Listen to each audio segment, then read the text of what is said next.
يا أيها الذين آمنوا اجتنبوا كثيرا من الظن إن بعض الظن إثم أشهد أن لا إله إلا الله وحده لا شريك له وأشهد أن محمدا عبده ورسوله اللهم صل وسلم وبارك على سيدنا محمد وعلى آله وصحبه أجمعين أما بعد ويا أيها المسلمون اتقوا الله أوصيكم وإياي بتقوى الله فقد فاز المتقون قال الله تعالى يا أيها الذين آمنوا اتقوا الله حق تقاته ولا تموتن إلا وأنتم مسلمون.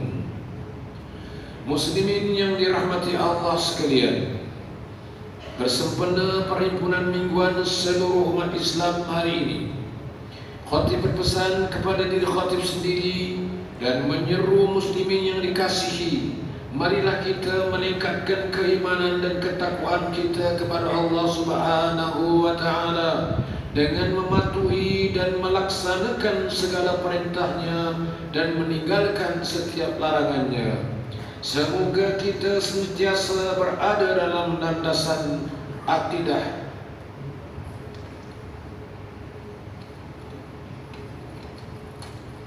Justru khatib ingin mengingatkan kepada sesiapa yang ingin mengajar agama atau diundang untuk mengajar di masjid atau surau-surau Selangor, mohonlah tauliah mengajar. Pemohonan akan melalui beberapa proses tapisan, yaitu ujian penilaian fardu ain dan ujian nilai.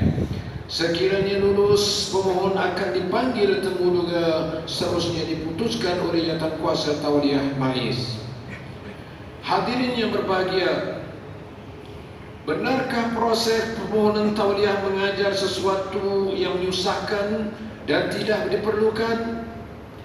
Khatib ingin menarik perhatian semua ketika Rasulullah sallallahu alaihi wasallam menghantar Sayyidina Muaz bin Jabal radhiyallahu anhu ke negara Yaman.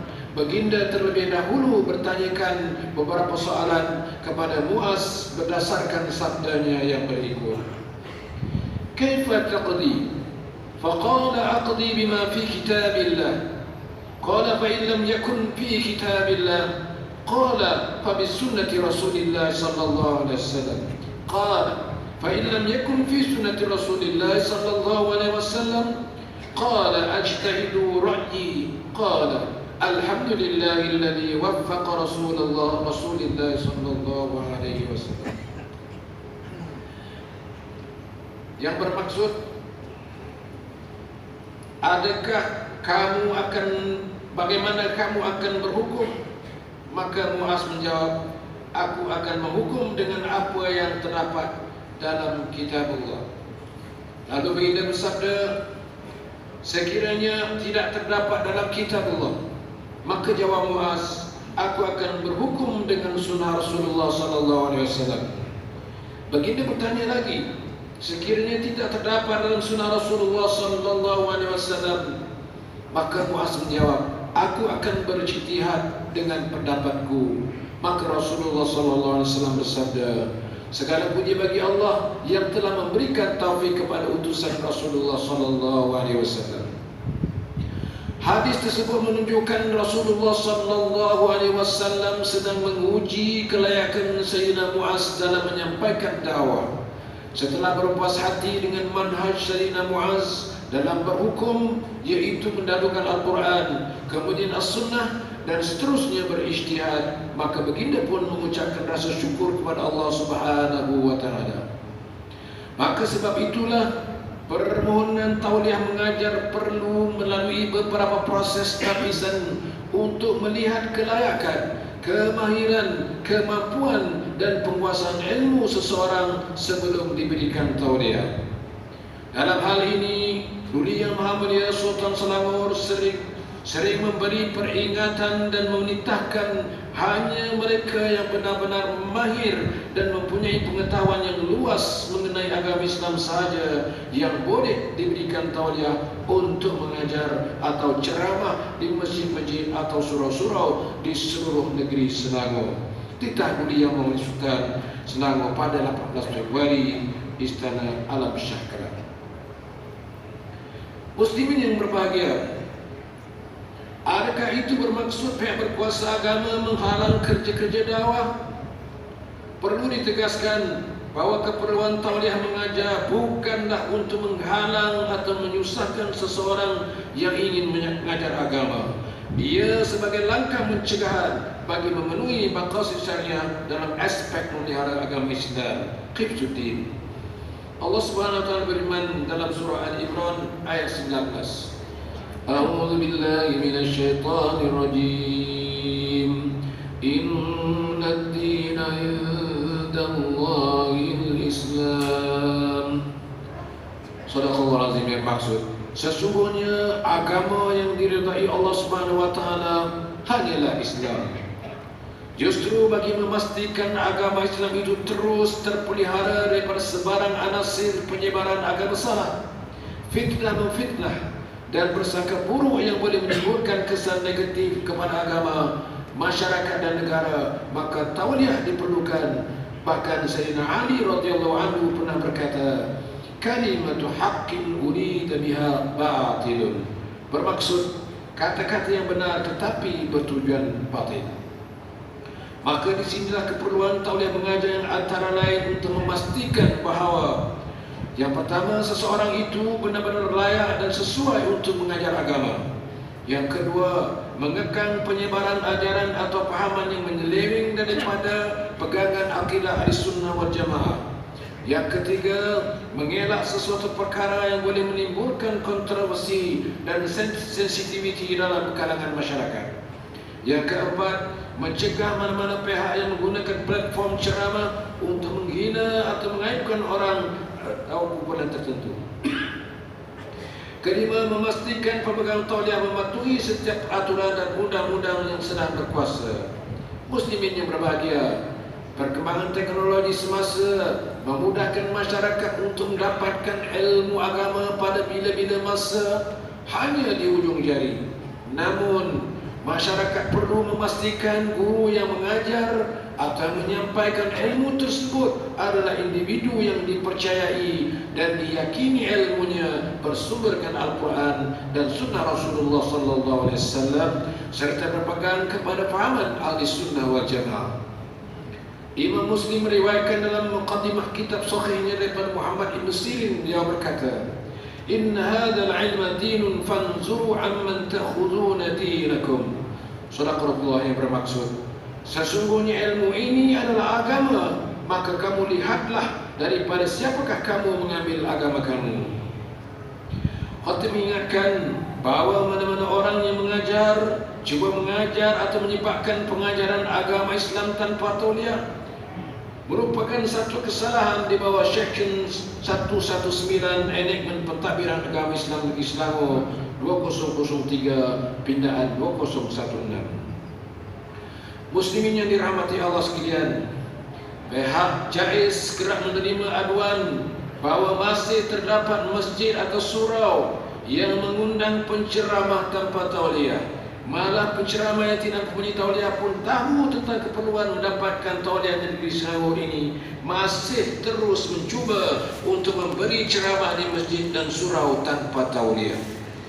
Dan apabila kebenaran ceramah di masjid dan surau tidak diberikan atas alasan tiada mempunyai tauliah, pihak berkuasa agama dipersalahkan dan diperlekehkan, kononnya menghalang usaha-usaha dakwah dilakukan di masjid dan di surau.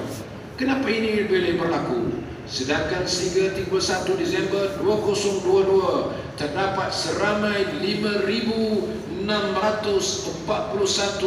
pendakwah bertauliah di negeri Selangor telah direkodkan.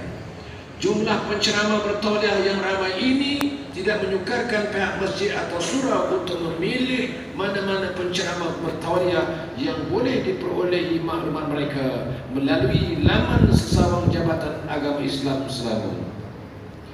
Pihak MAIS juga ingin menegaskan kepada semua pemegang tauliah MAIS, hendaklah pada setiap masa mematuhi undang-undang atau apa-apa arahan larangan atau perintah yang diberikan oleh pihak berkuasa agama. Hendaklah menggunakan tauliah mengajar pada situasi yang betul, bukannya untuk kepentingan dan keuntungan peribadi. Tidak menyelitkan lawak jenaka yang melampau sehingga masyarakat hanya mengingati lawak berbanding ilmu yang disampaikan. Akhirnya masyarakat lebih tertarik kepada penceramah hanya kerana lawaknya, tetapi bukan kepada ilmunya. Pemegang tauliah juga diingatkan supaya tidak mencampur adukan isu agama dengan politik kepartian dan permusuhan sesama Islam, atau menyelitkan apa-apa perkara yang mempunyai kecenderungan bagi mendatangkan benci atau penghinaan terhadap mana-mana agama, atau membangkitkan perasaan tidak suka terhadap mana-mana kerajaan, atau mengembangkan perasaan buruk sangka dan permusuhan antara beberapa kaum atau golongan penduduk negara ini. Sebagai pemegang tauliah, hendaklah pada setiap masa menunjukkan akhlak yang baik bertepatan dengan apa yang diperkatakan dalam kuliahnya maupun penceramah. Tidak berkelakuan dengan cara yang boleh mencemarkan agama Islam atau apa-apa perkara yang boleh menyebabkan tauliahnya ditarik balik. Selain daripada itu, pemegang tauliah juga adalah mendukung aspirasi pihak berkuasa agama dalam mengurus hal ehwal agama Islam dan pembangunan umat Islam. Dalam hal ini, Duli Yang Maha Mulia Sultan Selangor menegaskan bahawa sebagai Ketua Agama Islam di Negeri Selangor seperti yang termaktub dalam Undang-Undang Tubuh Kerajaan Selangor 1959 dan kuasa-kuasa yang diperuntukkan di bawah Enakmen Pentadbiran Agama Negeri Selangor 2003, baginda mempunyai kuasa untuk menitahkan agar tauliah terhadap mana-mana pihak ditarik balik atas sebab-sebab tertentu demi memelihara kesucian agama Islam dan mengelak perpecahan dalam kalangan masyarakat Islam. Muslimin yang berbahagia, mengakhiri khutbah pada hari ini, khatib ingin menyeru. Yang pertama, umat Islam dalam menuntut ilmu yang betul daripada guru yang dipercayai dan diyakini keilmuannya bersumberkan Al-Quran dan Sunnah yang diberitahu oleh Ma'is. Yang kedua, umat Islam adalah yakin bahawa ilmu fardu ain dan fardu kifayah adalah ilmu Allah yang wajib diajar dengan amanah, benar dan ikhlas, bertujuan mewujudkan individu yang bertakwa, masyarakat yang damai dan negara yang makmur. Umat Islam dah sedar bahawa segala keputusan dan pengurusan pemerintah terhadap rakyat dibina atas kemaslahatan sebagaimana disebutkan berdasarkan keadaan fiqh. Tasarruful imami ala ra'iyyati manutun bil maslahah, yang bermaksud tindakan yang dijalankan oleh pemerintah terhadap rakyat bergantung kepada maslahah. A'udzu billahi minasyaitonir rajim. Wa man ahsanu qawlan mimman da'a ila Allah wa 'amila shalihan wa qala innani minal muslimin. Yang bermaksud, dan tidak ada yang lebih baik ke perkataannya daripada orang yang menyeru kepada menegaskan, mengesahkan dan mematuhi perintah Allah, serta dia sendiri mengerjakan amal yang soleh sambil berkata, sesungguhnya aku adalah dari orang-orang Islam yang berserah bulat-bulat kepada Allah Subhanahu wa taala. Fussilat ayat 33. Barakallahu li wa lakum fil Qur'anil azim wa nafa'ani wa iyyakum bima fihi min ayati wal dzikril hakim wa taqabbala minni wa minkum tilawata innahu was-sami'ul alim. Aqulu qawli hadza wa astaghfirullahal azim li wa lakum wa lisa'iril muslimin wal muslimat fastaghfiruhu innahu huwal ghafurur rahim.